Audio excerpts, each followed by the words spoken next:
আচ্ছা আমরা ভাই টিএক্সবি এর কাজটা কি ছিল? টিএক্সবি প্রেসার রিডিউস? না না, এটা হচ্ছে যে এখানে লেখা আছে তো, আমরা এসি তে পড়ছিলাম এটা না, টিএক্সপি। জি জি জি। যে এই যে after evaporating refrigerant fully vaporized compound by TXP. ও আচ্ছা।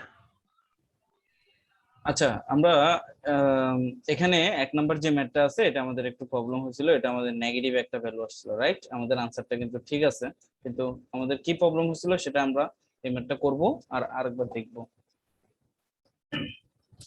এখানে বলছে দুইটা refrigerator A and B operating series, তাহলে আমরা দুইটা রেফ্রিজারেটর আঁকবো।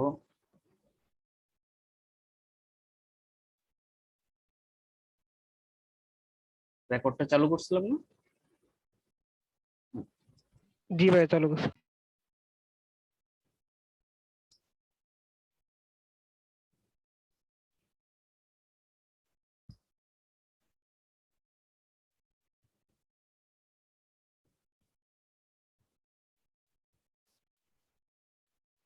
এই দুইটা রেফ্রিজারেটর সিরিজে আছে এবং এরা কি বলছে যে A absorb energy at the rate of 1 kilojoule per KG from a body at temperature 300 degree 300 kelvin area থেকে, 300 কেলভিনের এই রিজার্ভারের এরিয়া থেকে এই রেফ্রিজারেটরটা 1 kilojoule per KG heat absorb করছে এবং সেটা রিজেক্ট করছে টি ডিগ্রি সেন্টিগ্রেড তাপমাত্রায়। এবং বি বি রেফ্রিজারেটর যেটা আছে সেই রেফ্রিজারেটরটা কি সেম এনার্জিটা অ্যাবজর্ব করছে, তার মানে রেফ্রিজারেটর এ যে এনার্জিটা রিডিউস করছে সেটা আবার বি রেফ্রিজারেটরটা অ্যাবজর্ব করে নিচ্ছে। অ্যাবজর্ব করে কি করছে? অ্যাবজর্ব করে সে refrigerator body temperature T and reject energy as heat temperature 1000 kelvin, 1000 কেলভিনের এরিয়া এসে এই পুরো এনার্জিটা রিজেক্ট করছে। If both refrigeration have same COP, calculate COP. তাহলে সেম কপ বলছে। ওকে, তাহলে আমরা দেখি, এই হচ্ছে আমাদের চিত্র যেটা প্রশ্নে বলা আছে, একটা রেফ্রিজারেটর এ আর একটা রেফ্রিজারেটর বি, তারা সিরিজে যুক্ত আছে 300 কেলভিনের এই তাপমাত্রার এরিয়া থেকে। বি এই রেফ্রিজারেটরটা 1 কিলোজুল তাপ কি করছে? অ্যাবজর্ব করছে এবং রেফ্রিজারেটরটা Q2 কিলোজুল তাপ রিজেক্ট করছে টি ডিগ্রি সেন্টিগ্রেড এরিয়াতে।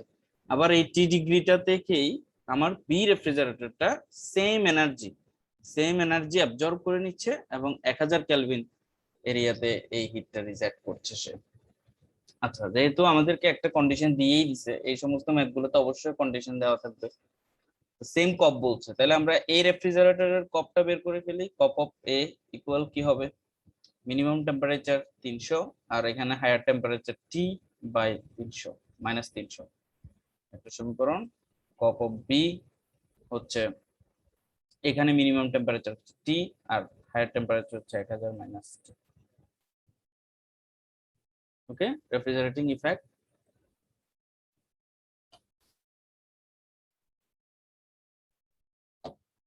তোমরা কি স্ক্রিনটা দেখতে পাচ্ছ? হোয়াইট বোর্ডটা দেখতে পাচ্ছ? জি ভাই হোয়াইট বোর্ড দেখতে পাচ্ছি। জি ভাই দেখা যাচ্ছে। ও আচ্ছা, তাহলে দুইটা সেম, দুইটা কপে সেম, সো 300 টি মাইনাস 300 ইকুয়াল টি 1000 মাইনাস টি। এখানে এখানে আমরা যেটা আমরা মাসুদও ক্যালকুলেশন করছিল, ওরও মাইনাস আসছে আমারও মাইনাস আসছে। এখানে আমরা যদি ক্যালকুলেটরে ডাইরেক্ট এই মানটা করি, এটাকে আমি একটু হাতে করলেই জিনিসটা বোঝা যায়। 300 1000 মাইনাস টি টি টি মাইনাস 300, তাহলে এখানে আসতেছে আলটিমেটলি 300 মাইনাস 300 টি আবার টি স্কোয়ার মাইনাস 300 টি, এই পর্যন্ত আসে। এই 300 টি কাটা, তাহলে টি স্কোয়ার সমান কিন্তু এই ভ্যালুটা, রাইট? এখানে কিন্তু আপনি এটাকে রুট করছেন, হ্যাঁ, এই ভ্যালুটাকে রুট করলে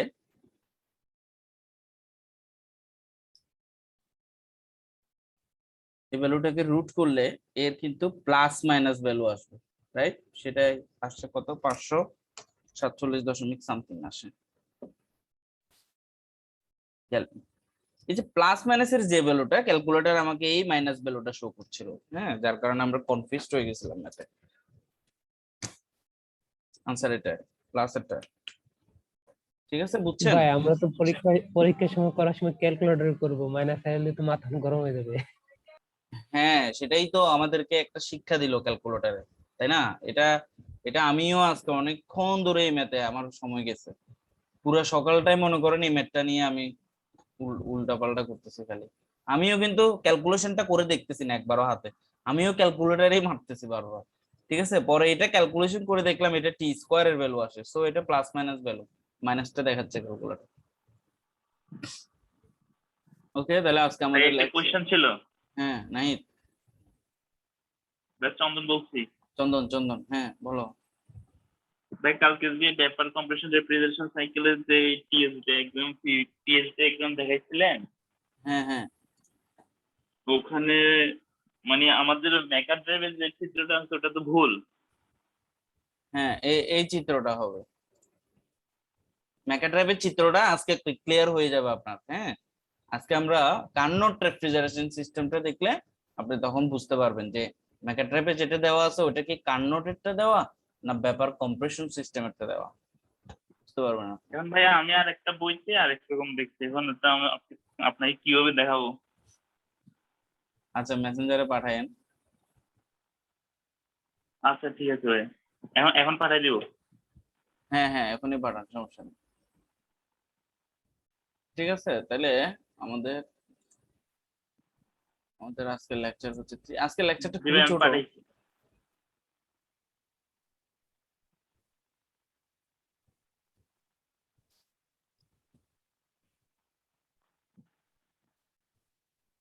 গ্রুপে দিছো না?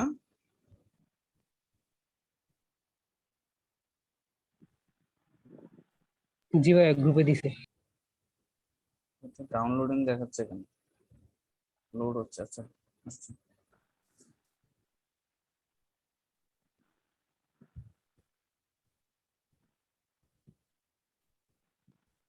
এটা এটা তো ঠিক আছে, এটা ঠিক আছে, বাট এখানে একটু জিনিস, এটা ঠিক আছে কিন্তু এটা এক জায়গায় একটু প্রবলেম হচ্ছে, সেটা হচ্ছে প্রেসার এনথালপির যে ডায়াগ্রামটা, হ্যাঁ, সেটা আমরা হ্যাঁ আমরা স্যাচুরেটেড পয়েন্ট থেকে কিন্তু কি করছি, স্যাচুরেটেড পয়েন্ট থেকে আমরা কম্প্রেসড করছি, এখানে ওরা একটু ভিতরে নিয়ে তারপরে কম্প্রেশনটা করছে, একই জিনিস।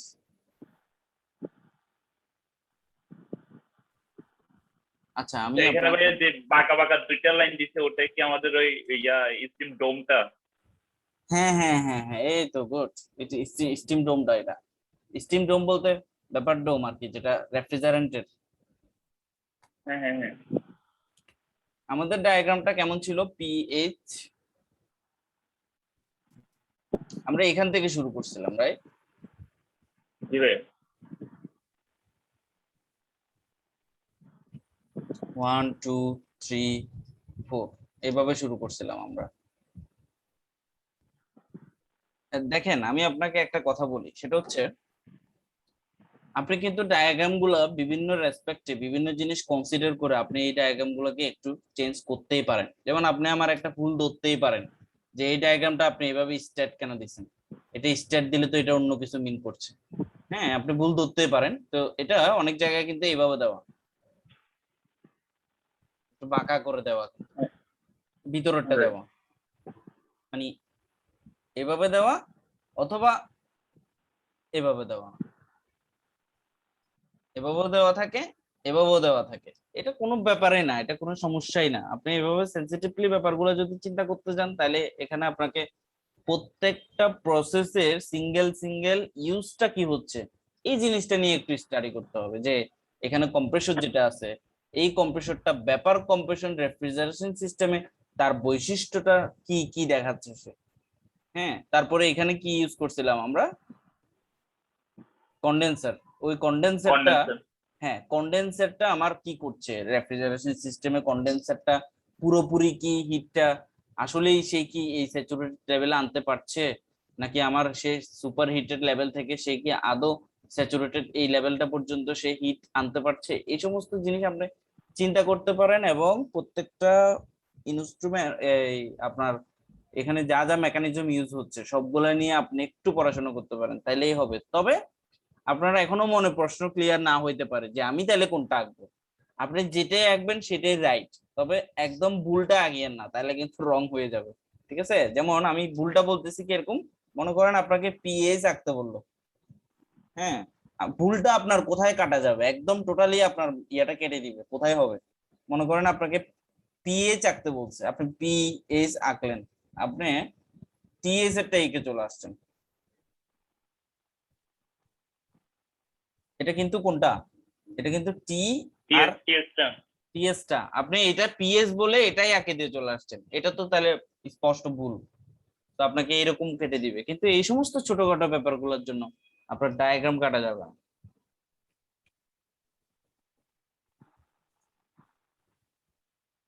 চন্দন, ক্লিয়ার? জি ভাই বুঝতে পারছি ভাই। আরেকটা কোশ্চেন আছে। হ্যাঁ হ্যাঁ শিওর। আরেকটা ওই পাওয়ার প্ল্যান্টের ইয়েগুলোর মধ্যে পাওয়ার প্ল্যান্ট ক্লাস থেকে করেছিলেন আমাদের ওই যে কম্বাইন্ড সাইকেল পাওয়ার প্ল্যান্টের মধ্যে যে আমরা কন্ডেন্সারটা ইউজ করি, কুলিং টাওয়ার মূলত কন্ডেন্সারের জন্য ইউজ করি। হ্যাঁ ওখানে ভাইয়া মানে আমার রিকোয়ার্ড জিনিসটা হচ্ছে যে স্টিমটা আমরা মানে ওই একটা ফেজ রিভার্সের কথা বলছিলেন, কেন আমরা আবার স্টিমটাকে আবার লিকুইড করি? হুম, কেন স্টিমটাকে আবার লিকুইড করি? হ্যাঁ ও, তো স্টিমটাকে তো আপনি বেসিক্যালি টারবাইন দিয়ে তো নিয়ে চলে আসতেছেন, তাই না? টারবাইনের মধ্য দিয়ে স্টিমটাকে ফ্লো করিয়ে যে স্টিমটা থাকে ওই স্টিমটা টারবাইনের মধ্যে দিয়ে আস্তে আস্তে কিছুটা লিকুইড হয়ে যায়। আবার বাকি যে স্টিম গুলো আছে সেগুলাকে ফুললি কনভার্ট করার জন্য আমি এখানে কি ইউজ করছি, একটা কন্ডেন্সার ইউজ করছি না, এরকম তো ব্যাপারটা। এখন কন্ডেন্সারের সাথেই কুলিং টাওয়ারটা কেন থাকতেছে সেটাও বলছিলাম, যে কন্ডেন্সার মানে কি আপনার ব্যাপার স্টেট থেকে লিকুইড স্টেট আনবে। তো আপনি বড় থেকে যখন ছোটর দিকে আসবেন আপনাকে ওখান থেকে কিছু হিট নিয়ে ফেলতে হবে। হিট যদি ওখান থেকে আপনি নিয়ে নিতে না পারেন তাহলে কিন্তু ব্যাপার হিট কমে যাবে না, হিট এখানে অ্যাবজর্ব হইতে হবে, কমে যাইতে হবে। হিট যদি এক্সট্রা দেন এ কিন্তু আরো ব্যাপার হওয়া শুরু করবে, আপনি ওর থেকে হিটটা নিয়ে ফেলতে হবে। ওই হিটটা নেওয়ার জন্য আপনি কুলিং টাওয়ারের সাথে তাকে কুলিং ওয়াটার ইন আর কুলিং ওয়াটার আউট করছেন। তো ভাই আমাদের যদি হিটটা না নিই তাহলে কি সাইকেলটা সম্পূর্ণ হবে না? না, হিটটা যদি নাই নেন তাহলে কন্ডেন্সার কেন বসাচ্ছেন? কন্ডেন্সারের কাজে তো এখন হিট নিয়ে যদি ফেলা। হ্যাঁ, আমি স্টিমটাকে সরাসরি বয়লারে যদি পাঠাই? স্টিমটাকে বয়লারে, না, স্টিমটাকে আপনার বয়লারে কিভাবে পাঠাবেন? তাহলে তো বয়লারের মধ্যে প্রেসারের ইয়ে হয়ে যাবে, চেঞ্জ হয়ে যাবে, বয়লারের আর কাজেই থাকলো না। বয়লার শুধু স্টিমকেই শুধু আরো সুপার হিটেড করে স্টিম বানাবে।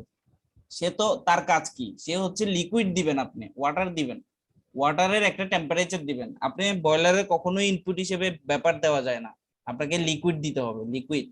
ওই লিকুইডকে বয়লারে ফুয়েল বা কোনো কিছুর মাধ্যমে আপনি কম্বাস্ট করিয়ে ওখানে প্রজ্বলন ঘটিয়ে ওই পানিটাকে আপনি গরম করবেন। গরম করতে করতে একসময় সেটা স্টিম তৈরি হবে, স্টিমটাকে আরো সুপার হিটেড করবেন। এই ব্যাপারটা আমি বুঝতে পারছি আপনার প্রবলেমটা কোথায় হচ্ছে। ব্যাপারটা আবার ফেলে দিতাম কেন, এটাকে লিকুইডও কেন করব, এটাকে ডাইরেক্ট বয়লারে ঢুকাই দিই, এটাই তো। কি ভাইয়া? তবে একটা কাজ করতে পারেন, আপনার কোশ্চেনটা যদি মোটামুটি সুন্দর আছে, এটা হচ্ছে আপনার স্টিম থেকে যেই স্টিমটা বেরোচ্ছে অর্থাৎ টারবাইন দিয়ে যে স্টিমটা বেরোচ্ছে, আপনি এটা আরেকটা লো প্রেসার টারবাইন ইউজ করে আরেকটা টারবাইন থেকে একটা এফিসিয়েন্সি বের করতে পারেন। ঠিক আছে, অর্থাৎ প্রথম হ্যাঁ হ্যাঁ হ্যাঁ প্রথম স্টিম গুলা হাই প্রেসার টারবাইন দিয়ে যাবে, দেন সেকেন্ড স্টিম গুলা লো প্রেসার টারবাইন দিয়ে আসবে। ঠিক আছে, কিন্তু এখানে লো প্রেসার জি ভাইয়া। টারবাইনটার আবার অবস্থা খারাপ হয়ে যাবে, কারণ প্রথম স্টিম ক্রস করে আসতেই কিছু স্টিম লিকুইড হওয়া শুরু করবে। ওই লিকুইড স্টিম গুলা আপনার সেকেন্ড যে লো প্রেসার টারবাইন আছে এটার ব্লেড ক্ষয় করে ফেলবে। ঠিক আছে, এখানে ঝামেলা আছে, হুম। এই কারণে লো এগুলো প্রেসার টারবাইন বা লো প্রেসার টারবাইনের পর থেকে কি পুরাটা আবার যে স্টিমটা এটা পুরাটা আবার পানি হবে এমন কোন কথা আছে? স্টিম তো থাকতে পারে কিছু, হ্যাঁ থাকতেই পারে, যারা অতিরিক্ত তো হাই এই জন্য প্রেসার। তো কন্ডেন্সার তো মাস্ট ইউজ করতে হবে। হ্যাঁ সেটাই তো, আপনি ওই স্টিমটাকে আবার বয়লারে পাঠানোর জন্য আগে লিকুইড করতে হবে, ওই লিকুইড গুলাকে বয়লারে ট্রান্সফার করার জন্য আপনাকে পাম্প ইউজ করতে হবে, মানে কন্ডেন্সার এবং পাম্প এগুলো ইউজ করতেই হবে। জি। আচ্ছা ঠিক আছে, তাহলে আজকে আমাদের refrigeration and air conditioner lecture 3 বাবু আমরা ভাই ভাইয়া তোমার আনসারটা ভাই দিলাই, এটাই তো? হ্যাঁ হ্যাঁ ভাই অ্যান্সারটা রিলেশনটা বুঝতেছি না ভাই, মনে আচ্ছা নাই। আচ্ছা, এই যে আমার প্রচুর মাথা ব্যথা করতেছে তো এই কারণে দেখি নাই, আমি দেখবো ক্লাসটা শেষ করে নিয়ে আসতে রে, দেখবো, সমস্যা নেই। ঠিক আছে, ব্যাপার অ্যাবজর্পশন রেফ্রিজারেশন সিস্টেম, এটা আমাদের আজকে লাস্ট টপিক। তো ব্যাপার অ্যাবজর্পশন রেফ্রিজারেশন সিস্টেম এখানে যেটা দেওয়া আছে আমরা এটা আঁকবো না, হ্যাঁ, আমাদের এত জটিল আসবে না, আমাদের জাস্ট আসবে ব্যাপার অ্যাবজর্পশন রেফ্রিজারেশন সিস্টেম। এটা যদি আঁকতে বলে আমরা সিম্পলের মধ্যে ব্যাপারটা আঁকবো। একটা জেনারেটর থাকবে,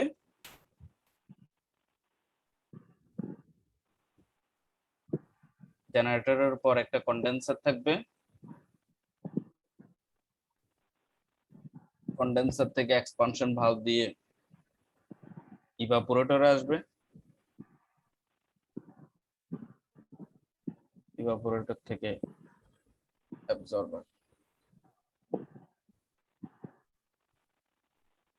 অ্যাবজর্বার থেকে আমার স্ট্রং যে সলিউশনটা আছে সেটা পাম্পের মধ্য দিয়ে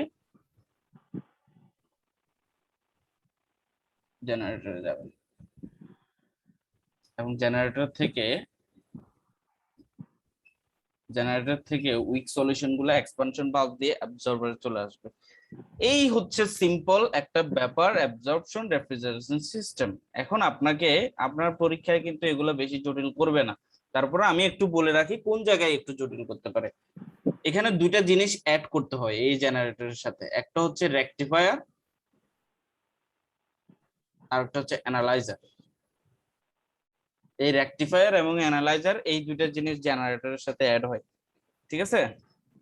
এই দুটো জিনিস যদি অ্যাড করেন তাহলে এই চিত্রটা একটু ভিন্ন হবে, তাও এই রেকটিফায়ার এবং অ্যানালাইজারটা এখানে থাকবে, রেকটিফায়ারটা এর মাঝখানে বসবে। এই হচ্ছে তফাৎ, এটা হচ্ছে ব্যাপার অ্যাবজর্পশন রেফ্রিজারেশন সিস্টেম। তাহলে এখানে কি করছে, এখানে আপনি আপনি দুটো জিনিস এখানে ঢুকাচ্ছেন এই সিস্টেমে, একটা হচ্ছে রেফ্রিজারেন্ট দিচ্ছেন, প্লাস আরেকটা হচ্ছে অ্যাবজর্বেন্ট বা কি অ্যাবজর্বার নাকি অ্যাবজর্বার, হ্যাঁ অ্যাবজর্বার, এই দুটো জিনিস আপনি এখানে দিচ্ছেন। এখন এই স্ট্রং সলিউশন এবং উইক সলিউশনের ব্যাপারটা হচ্ছে কি, আপনি এই দুইটা জিনিস অ্যাবজর্বারে দিচ্ছেন, অ্যাবজর্বার হিসেবে আমার থাকতেছে কি, ওটা ডিপেন্ড করতেছে আপনি কি অ্যামোনিয়া এবং পানির লিকুইডটা রেফ্রিজারেন্টটা ইউজ করছেন, মানে কোন সিস্টেমটা ইউজ করছেন। দুইটা সিস্টেম আছে, একটা হচ্ছে অ্যামোনিয়া এবং ওয়াটার, আর একটা হচ্ছে লিথিয়াম ব্রোমাইড আর ওয়াটার, দুইটা। এই দুইটা ব্যাপারে অ্যাবজর্পশন রেফ্রিজারেশন সিস্টেম আছে, একটা অ্যামোনিয়া এবং পানি, আর একটা হচ্ছে লিথিয়াম ব্রোমাইড এবং পানি, ঠিক আছে? তারপরে আমরা একটু থিওরি দেখি যাতে কোনো কিছু মিস না হয়। আচ্ছা দেখেন চিত্রটা, এই যে বললাম জেনারেটর পর যেহেতু এখানে অ্যানালাইজার একটা দিছে, আমি ভালো চিত্র পাচ্ছিলাম না, অ্যানালাইজারটা আমি বসাইছি এখানে, দেন এখানে রেকটিফায়ারটা দেখায় নেই, সো রেকটিফায়ার বাদ, কন্ডেন্সার আসছে, কন্ডেন্সারের পর এক্সপানশন ভালভ দিয়ে ইভাপোরেটর থেকে অ্যাবজর্বার থেকে পাম্প, আর জেনারেটর থেকে উইক সলিউশনটা আবার অ্যাবজর্বারে চলে আসছে। এখন এখানে একটা কথা আছে, সেটা হচ্ছে এখানে একটা জিনিস, দুইটা কথা, একটা হচ্ছে অ্যামোনিয়া এবং ওয়াটার রেফ্রিজারেশন সিস্টেম, দুইটা রেফ্রিজারেশন সিস্টেম আছে ব্যাপার অ্যাবজর্পশনের, একটা হচ্ছে ammonia plus water refrigeration system, আর হচ্ছে লিথিয়াম ব্রোমাইড এবং ওয়াটার রেফ্রিজারেশন সিস্টেম। তাহলে অ্যামোনিয়া এবং ওয়াটার রেফ্রিজারেন্টে এটা হচ্ছে ইম্পর্টেন্ট জিনিস, অ্যামোনিয়া থাকে রেফ্রিজারেন্ট হিসেবে, ওয়াটার থাকে অ্যাবজর্বার হিসেবে, আর লিথিয়াম ব্রোমাইড ওয়াটার রেফ্রিজারেশন সিস্টেমে ওয়াটার থাকে রেফ্রিজারেন্ট হিসেবে, বাট লিথিয়াম ব্রোমাইড থাকে অ্যাবজর্বার হিসেবে, ঠিক আছে? এখানে পাশে একটা জিনিস সাইড নোট দিয়ে লেখা আছে, in this system compressor replaced, আমরা কিন্তু এখানে কম্প্রেসর দেখছি না, যে কম্প্রেসরের চেঞ্জে আমরা কি কি ইউজ করছি সেটাই এখানে লেখা আছে। In this system compressor replaced by absorber, generator and pump, তিনটা জিনিস ইউজ করতে হচ্ছে কার রেসপেক্টে, কম্প্রেসরের রেসপেক্টে। This system operates by heat energy compression system using mechanical energy। তার মানে আপনি এখানে আরো একটা জিনিস শিখলেন, ব্যাপার compression refrigeration system mechanical energy কি ইউজ করে, আর ব্যাপার absorption refrigeration system hit energy কি ইউজ করে। এই হচ্ছে বেসিক ডিফারেন্স। এখানে হিটের যে ব্যাপারটা সেটা একটু দেখেন, কন্ডেন্সার থেকে হিট বেরোচ্ছে, জেনারেটরে হিট ঢুকাচ্ছেন, অ্যাবজর্বার থেকেও হিট বেরোচ্ছে এবং ইভাপোরেটরে হিট ঢুকাচ্ছেন। তাহলে হিট ঢুকাচ্ছেন জেনারেটর এবং ইভাপোরেটরে, আর কন্ডেন্সার দিয়ে হিটটা বেরোচ্ছে। কন্ডেন্সার এবং অ্যাবজর্বার এই দুটা টেম্পারেচারও কিন্তু প্রায় সেম থাকে, আর দেওয়া থাকলে সেটার জন্য একটু চেঞ্জ আসবে। তো এটা ডিরেক্ট সূত্রটাই দেখেন আপনি, এটা সূত্রটা হচ্ছে এই জিনিসটা, ব্যাপার অ্যাবজর্পশন রেফ্রিজারেশন সিস্টেমের কপটা হচ্ছে টিই বাই টিসি মাইনাস টিই। টিই মানে হচ্ছে ইভাপোরেটর টেম্পারেচার, টিসি মানে হচ্ছে কন্ডেন্সার টেম্পারেচার, টি মানে ইভাপোরেটর টেম্পারেচার, আর এই জায়গাটা হচ্ছে টিজি মানে generator temperature minus TC condenser temperature আর টিজি জেনারেটর টেম্পারেচার। এখানে বেসিক্যালি আমি একটা কার্নোট ইঞ্জিনকে বেস করে কপ কার্নোট এবং ইফিসিয়েন্সি কার্নোট এই দুইটা জিনিসকে গুণ করে দিলে আমরা পাবো কপ ম্যাক্স। এই যে এখানে লেখা আছে কপ ম্যাক্স সমান হচ্ছে কপ কার্নোট এবং ইফিসিয়েন্সি কার্নোট, এই দুটো সূত্র আমরা যখন এখানে একত্রে গুণ করে দিলাম তখনই আমার ভেপার অ্যাবজর্পশন রেফ্রিজারেশন সিস্টেমের ম্যাক্সিমাম কপের সূত্রটা আমরা পেয়ে যাচ্ছি। এখানে আমি আরেকটা কথা বলছিলাম যে কন্ডেন্সার এবং অ্যাবজর্বারের টেম্পারেচারটা কাছাকাছি থাকে, যদি ভিন্ন থাকে তবে ভেপার অ্যাবজর্পশন রেফ্রিজারেশন সিস্টেমের কপটাতে এই কন্ডেন্সারটা চেঞ্জ হয়ে যাবে অ্যাবজর্বার টেম্পারেচার, আর সব সেম থাকবে।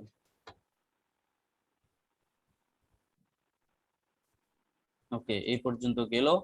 এখন দেখেন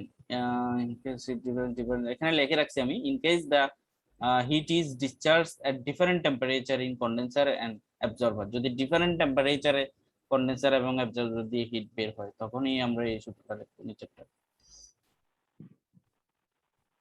ওকে, এখানে কিছু ম্যাথ আছে, এই ম্যাথগুলা আমরা একটু দেখি। এক নাম্বার যে ম্যাথটা সেটা কি বলছে, in a vapour absorption refrigeration system works with generator ambient and evaporator temperature as এত, respectively find the COP। পারবেন?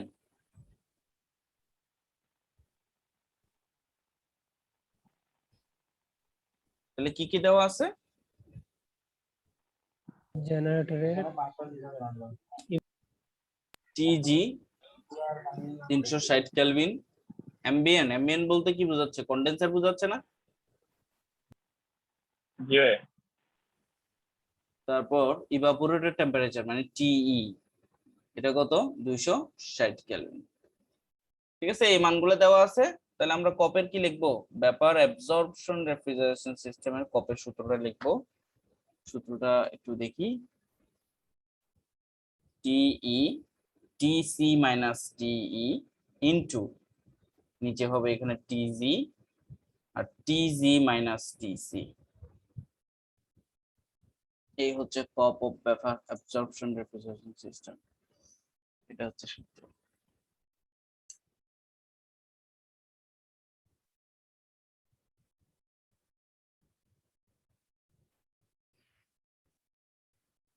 ওকে, সব তো দেওয়াই আছে। Evaporator temperature 260, condenser 310 minus evaporator 260 into TG কত 360 মাইনাস টিসি 310 এবং টিজি 360 থেকে কপটা 0.72, তাহলে এটা হচ্ছে কপ। ঠিক আছে, ম্যাথগুলো সহজ না, একদম জাস্ট সূত্র বসাবেন ম্যাথ হয়ে যাবে। পরেরটা দেখেন, in a vapour absorption refrigeration system refrigerating effect 100 watt is required at 250 kelvin. তার মানে রেফ্রিজারেটিং ইফেক্টটা আমি কোন জায়গায় পাবো, অবশ্যই ইভাপোরেটরে পাবো। দ্যাট মিন্স এই ইভাপোরেটরের টেম্পারেচার 250 বলা আছে। Hit source available at 400 kelvin, তার মানে হিট সোর্স কে আমার এখানে জেনারেটর, এখানেই হিটটা আমার প্রডিউস হচ্ছে। হিট রিজেকশন অকার্স এট 300 কেলভিন, তাহলে হিট রিজেকশন আমরা করব কোথায়, কন্ডেন্সারে, তার মানে কন্ডেন্সারের টেম্পারেচার দেওয়া আছে, find the minimum value of heat supply to operate the system. তাহলে কি কি দেওয়া আছে আমরা দেখছি, রেফ্রিজারেটিং ইফেক্ট দেওয়া আছে।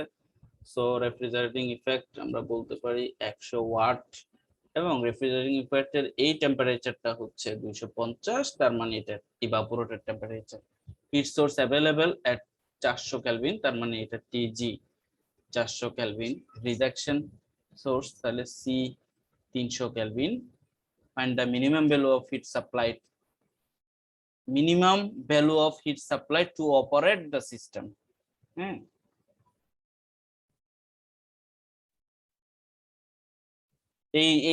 এটাকে অপারেট করার জন্য মিনিমাম কত হিট আপনার প্রডিউস করতে হবে, এটা আমরা ডাব্লিউ হিসেবে লিখতে পারি। অপারেটের কথা বলছে, হ্যাঁ, অপারেট করার জন্য আমার কত সিস্টেমের তাপ দিতে হবে। সো দেখেন এখানে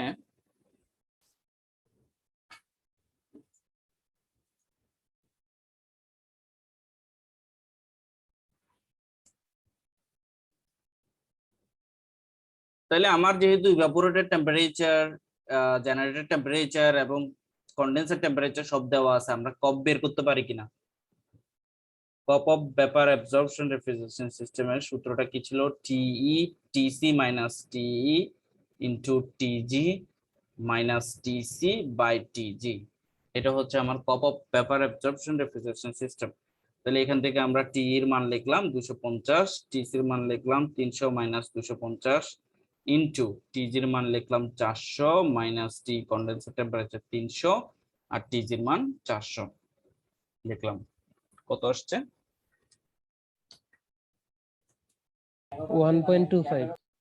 1.25। ওকে, তাহলে এটা আমার কপের মান। এখন কপ যেহেতু পেয়ে গেছি, তাহলে আমরা বেসিক কর্পের সূত্রটা লিখতে পারবো সবার জন্যই, যেটা same, refrigerating effect by watt done, W. এই ডাব্লিউটা আমরা বের করতে হবে।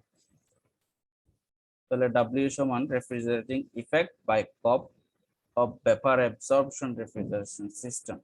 তাহলে রেফ্রিজারেটিং ইফেক্ট 100 ওয়াট, এটা হচ্ছে 1.25, 80 ওয়াট। ঠিক আছে, এটা হচ্ছে আনসার।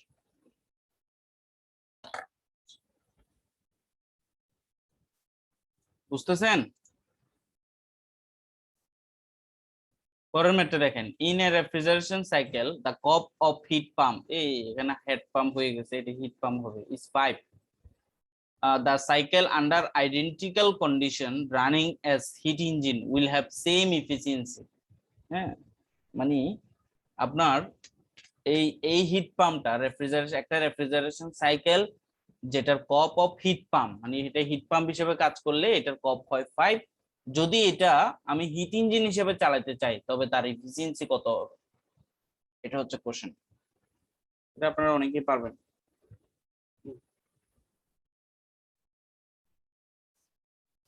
তাহলে আমাকে বলছে ফার্স্টে যে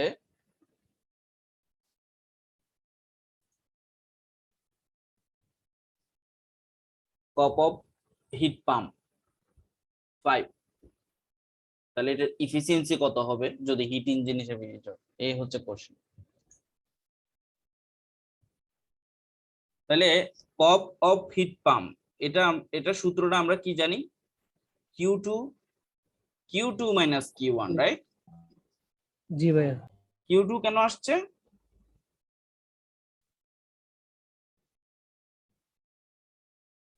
এখানে আমার লোয়ার টেম্পারেচার, এখানে হায়ার টেম্পারেচার, বাট আমরা পাম্পটা ইউজ করব কেন, হায়ার টেম্পারেচারে বেশি পরিমাণ এই জিনিসটা আমার আউটপুট।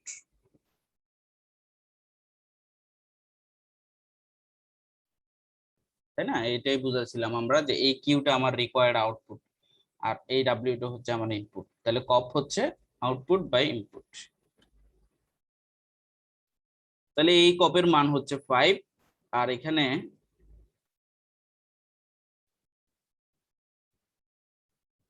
কি করবেন, Q1 দিয়ে ভাগ করে দেন, Q1 দিয়ে ভাগ করে দিলে, আচ্ছা Q2 মাইনাস Q1 এটা এই পর্যন্তই থাক, আমরা এফিসিয়েন্সির সূত্রে চলে যাই হিট ইঞ্জিন হিসেবে। দিলে হ্যাঁ হ্যাঁ, উল্টা দিলেও এটা হবে। উল্টে দিয়ে আচ্ছা, তাহলে হিট ইঞ্জিনের আমার ইফিসিয়েন্সি সূত্র কি work done by heat supply. এখানে কিন্তু হিট সাপ্লাইটা কিন্তু আমরা Q2 দিয়ে দিচ্ছি, রাইট? তো এই W কে আমরা লিখতে পারবো Q2 minus Q1 by Q2। এখন এই জিনিসটা এটা রিভার্স না? দেখেন তো, এটা রিভার্স না? তাহলে আমরা এই জিনিসটাকে 1/5 লিখতে পারি কিনা, এটাই আমার এফিসিয়েন্সি। বুঝছেন? খুবই সহজ, সহজ বিধায় করাচ্ছি। ভাইয়া হ্যাঁ হ্যাঁ শিওর। আজকে প্রশ্নের সলিউশন গুলো দিয়েন না, কঠিন আছে ভাই প্রশ্ন। ও প্রশ্ন কঠিন নিজে মাফ করতে না। আচ্ছা দিব দিব, এটা তোরা সলিউশন কর না, তোরা তোরা তোরা নিজেরা সলিউশন করলে তোদের জন্য কত বেনিফিট হবে সেটা জানোস না। প্রয়োজন আমি আনসারটা বলে দিলাম যে আনসার অমুক, এবার একটু সলিউশন হিট করে। হিট ওয়াটার যেটা, ওটা একটু বুঝে দিলে হয়ে যাবে। ও হিট ওয়াটার আচ্ছা আচ্ছা ঠিক আছে, ওটা বুঝাই দিব, সমস্যা নেই। আচ্ছা তাইলে তোমরা এখানে 4 নাম্বার ম্যাথটা হোমওয়ার্ক করবা। 5 নাম্বারটা আমি একটু বলি। হ্যাঁ 5 নাম্বারটা এই চিত্রের ম্যাথটা আর কি, এটা চিত্র দেওয়া থাকবে। The refrigerating efficiency of the plant is 0.8, মানে একটা প্লান্টের রেফ্রিজারেটিং এফিসিয়েন্সিটা হচ্ছে 0.8। What is the power required per kilowatt of cooling to be produced? ঠিক আছে, মানে আপনার কুলিং ক্যাপাসিটি কত পার কিলোওয়াট প্রডিউস করতে, আপনার কুলিং ক্যাপাসিটি কত লাগবে, সেটাই পাওয়ার রিকোয়ার্ড কত লাগবে পার কুলিং ক্যাপাসিটিতে। ঠিক আছে, আমি প্রশ্নটা আরেকটু ক্লিয়ার করি। এটা আগে প্রশ্নটা বুঝেন আপনি। এটা হচ্ছে আপনাকে জিজ্ঞেস করছে কাজ কত লাগবে কিউ উৎপাদন করতে, পাওয়ার কত লাগবে প্রতি কিলোওয়াট কি কুলিং ক্যাপাসিটির জন্য, প্রতি কিলোওয়াট রেফ্রিজারেটিং ইফেক্টের জন্য। তাহলে এই জিনিসটা আমার কোত্থেকে আসবে, কি বের করলে এই জিনিসটা আসে? ডাব্লিউ বাই কব কিউ। বের করলে আসবে। কপ বের করলেও আসে, আবার কপ, হ্যাঁ কপ পুরো উল্টাই দিতে হবে মনে হয় না, ডিরেক্ট তো আসবে না। জি ভাইয়া। হ্যাঁ, তাহলে আমাদের টার্গেট কি বের করা, ডাব্লিউ বের করা এবং কিউ আগে বের করতে হবে, right?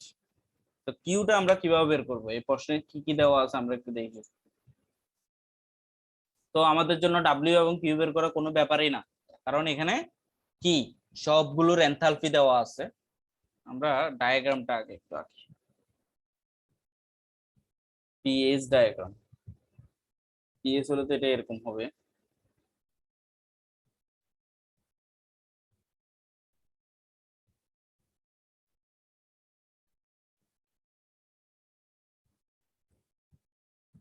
One two three four, ওয়ানের এনথালপি দেওয়া আছে H1 350, 2 এর এনথালপি দেওয়া আছে H2 375, আর 3 এর এনথালপি দেওয়া আছে H3 225।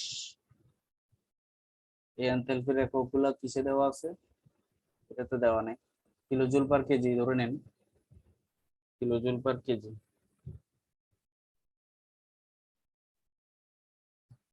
আচ্ছা তাহলে এই রেফ্রিজারেশনের যে ইফিসিয়েন্সিটা আছে এটা হচ্ছে 0.8।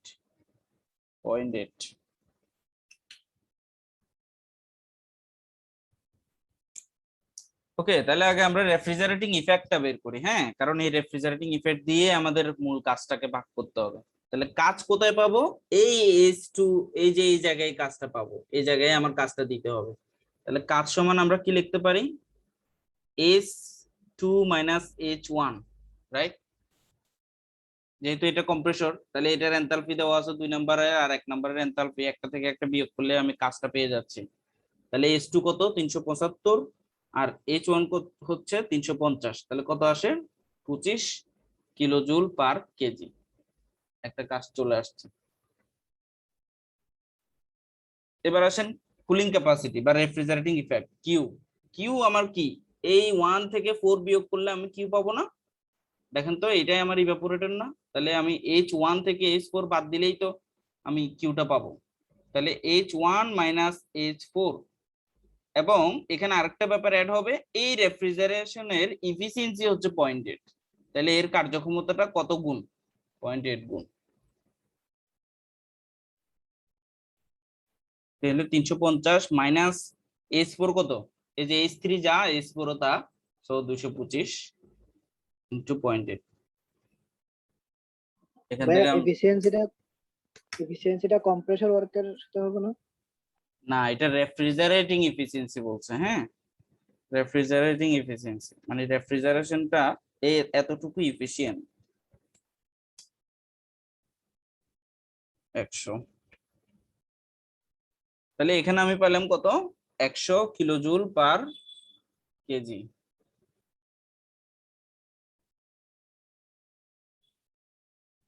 ঠিক আছে। আচ্ছা, আমাদেরকে কি কোনো সময় দিয়ে দিছিল এরা? এখানে কি কোনো সময় আছে? সময় দেওয়া নেই। আই হোপ এইচ এর মানগুলাতে একটু ঝামেলা আছে। ঝামেলা বলতে এগুলার মান মনে হয় কিলোওয়াটে দেওয়া, তারপর মানগুলো হয় কিলোওয়াটে মান দেওয়া, না হয় এগুলা কিলোজুল পার সেকেন্ডে দেওয়া। কিলোওয়াট, বুঝতে পারছেন আপনারা ম্যাথটা? তাহলে আপনাকে বলছে what is the power required per kilowatt of cooling to be produce, তাহলে আপনি কি করবেন? এই ডাব্লিউ কে প্রডিউস করবেন পার কিলোওয়াট কুলিং ক্যাপাসিটি। তাহলে ডাব্লিউ লেখেন 25 আর এটা 100, এখান থেকে যা আসে 0.25। তাহলে এটার একক, এটার একক, এই দুটো জিনিস লিখবেন। তাহলে সেটা আমাদের কি আসছে? কিলোজুল, কেজি লেখার দরকার নেই, kilojoule per kilojoule of cooling.